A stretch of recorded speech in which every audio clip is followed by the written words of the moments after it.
Hello, it's Kenny. Welcome to the third and final lesson on Beethoven's Fur Elise, probably the most dramatic of the sections. All right, but before I go on, of course, a little bit of history, and today we will talk about who is Elise. All right, but before I even mention her, I want to mention a little bit about Beethoven and his love life, so to speak. Beethoven never married, but he was all his life falling in love with women. He just every time he met one, he seemed to fall in love with them, right? But unfortunately, he was meeting the wrong gals, all right? He would fall in love with these noble women, but he was not from nobility, and that was a big no-no back then. Or he would fall in love with married women, and that's a no-no too. Or he'd fall in love with students, and we won't even discuss that that's a no-no, all right? But Beethoven just kept falling in love with these women, and he wrote this letter in 1812, all right? I told you about a very, very famous letter in the last lesson, the Heiligenstadt Testament, when he was going deaf. Well, this one is just as famous. It's 10 pages, and you can see his handwriting's all over the place compared to the other one, all right? And this is a letter to someone called the Immortal Beloved. No one knows who this is. Musicologists have argued for 200 years. Who is this woman? And he was madly in love with her, but she is only known as the Immortal Beloved. And guess what? He never sent this letter. It was found after he died, right? And there's many, many more letters just like this that Beethoven was writing to these women, and we don't even know who they were. Which now brings us to the question of Elise, who is not known, all right? But a lot of these experts, these musicologists, think it might have been this woman. Her name is Therese Malfatti. And a lot of people believe that Beethoven, this was in 1810 when he wrote for Elise, actually wrote for Therese, but the guy that found it 40 years ago couldn't read, his handwriting was so bad, he just scribbled down Elise instead of Therese, and Beethoven was madly in love with this one too, and some think he actually proposed to her. And she didn't say yes, of course, he was never married. But this Therese was he the Immortal Beloved? No one really thinks so, because by 1812, when he wrote the Immortal Beloved thing, he was done with Therese, or probably on to someone else, all right? But this may have been the Elise that we know today as the dedicee of Fur Elise, because he had written other pieces for her, actually, all right? And here's just another little picture. There's Therese, a painting of her playing the piano. There's no Beethoven in there. That could be Beethoven there, but it's not. All right, so they had these little groups back in those days. But maybe Therese was the Immortal Elise. But anyway, enough of that. Let's go on to the final part of the Fur Elise lesson. I mentioned this is the most dramatic part of the piece, and Beethoven does this all the time. He'll put a completely dramatic, not even related to the rest of the piece section in the middle of it, just to build the tension. But first of all, we'll just go right smoothly in from the main melody. And then what happens here? Look at that left hand. It's just one note.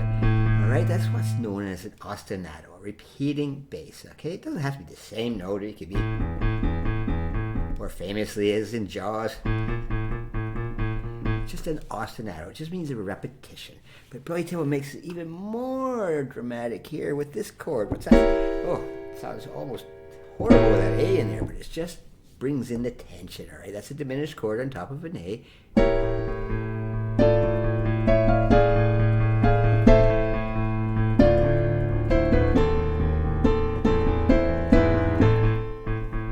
Okay, that ostinato figure, you can play it with just the way I was doing. I just using my third finger, all right? But you can play it with multiple fingerings. Keep changing your fingering, which is a useful thing, but mostly when things get really fast, all right? But then it continues again here, all right? he continues this whole thing again in the second part of it. It's almost the same thing. And then he sort of changes into B flat for a second.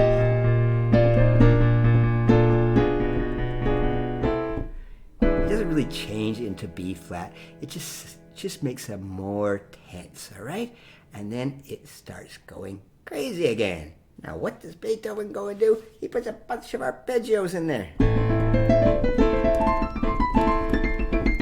And a chromatic scale coming down. All right, and back to our main melody again. All right, so that's really the end of it, but I'm not going to leave you right there. I want to discuss this a little bit. Now, this is the A minor arpeggio. Now, a lot of people think you're doing these exercises. Why am I doing these exercises? Well, guess what? Sometimes they just come right back in a piece. So Beethoven just puts this minor arpeggio.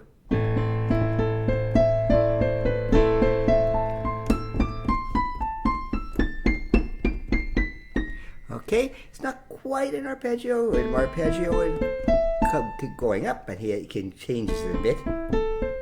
Little melody.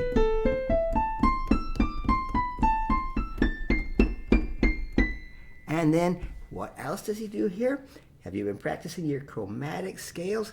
All this is a chromatic scale coming down.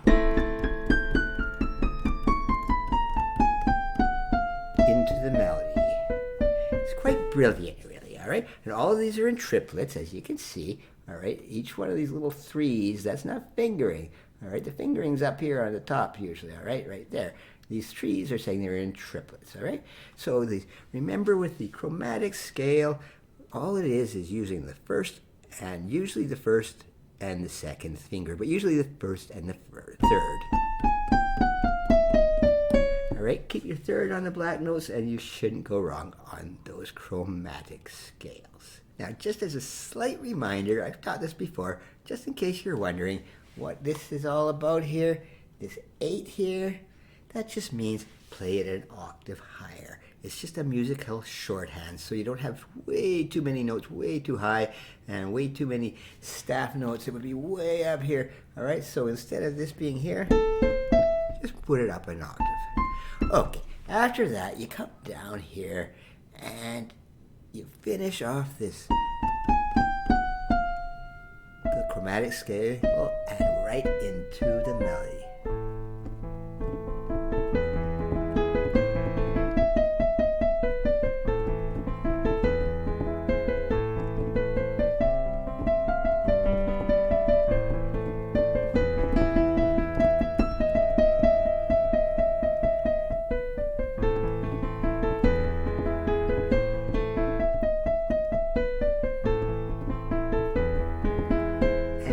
Ends with a nice A minor chord there at the end, just to show he's done and we're still in A minor.